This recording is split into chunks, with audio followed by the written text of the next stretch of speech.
அண்ணா உள்ள வாங்கலாம் இப்படி காட்டுங்களேன். ஒரு எறும்பால இந்த இவ்வளோ பெரிய பழம் போட முடியும்னா சாத்தியமா? உண்மைதான் மக்களே. ஆனால் சொல்லுங்களேன் டீட்டில். அப்போ அது ஒரு எறும்புல சில லட்சம் எறும்புகள் எறும்புகள். ஆனால் ஒன்று சொல்லுவாங்க, எறும்புகள் லட்சம் எறும்பு இருந்தாலும் ஒரு எறும்பாக தான் செயல்படும். ஒன்று என்ன செய்யுதோ அதான் ஒத்த குணம்னு சொல்லுவாங்க. ஸோ இதெல்லாம் ஒரு காலனியாக, அதை பார்த்தீங்கன்னா ஒரு 10 லட்சம் எறும்புகள், 1 கோடி எறும்பு ஒரே இடத்துல இருக்கும்.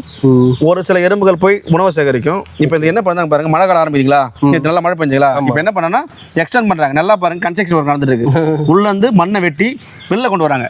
வெளில கொண்டு வந்து க்ளோஸ் பண்ணுறாங்க அதோட ஏன்னா இது நல்ல மழை. அவங்க வந்து கண்டுபிடிச்சாங்க மழை காலம் உள்ள உணவுலாம் நிறைய சேகரிச்சு வச்சிருப்பாங்க ஆல்ரெடி.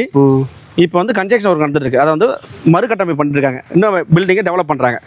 வேற உலகத்திலேயே அது சிறந்த கட்டமைப்பு ஒரு தேனி எறும்பு தான். இவங்களுக்கு ஈக்குவல் யாருமே இல்லை.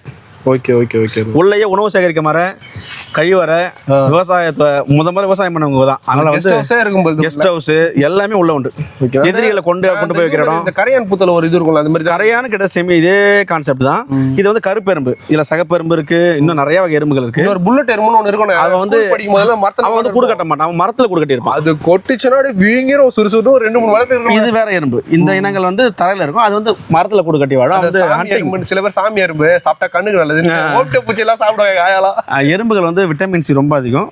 நம்ம கிழக்கிந்திய மாநிலங்கள் அஸ்ஸாம், ஒரிசா தாண்டிலாம் மிசோரம்லாம் வந்து மேலே எறும்பு சட்னி இன்னமும் ஃபேமஸ். ஒரு ட்ரெடிஷ்னல் ஃபுட் அது. எறும்பு பச்சை மிளகாய் வச்சு அரைச்சி அப்படி சட்னி அரைப்பாங்க.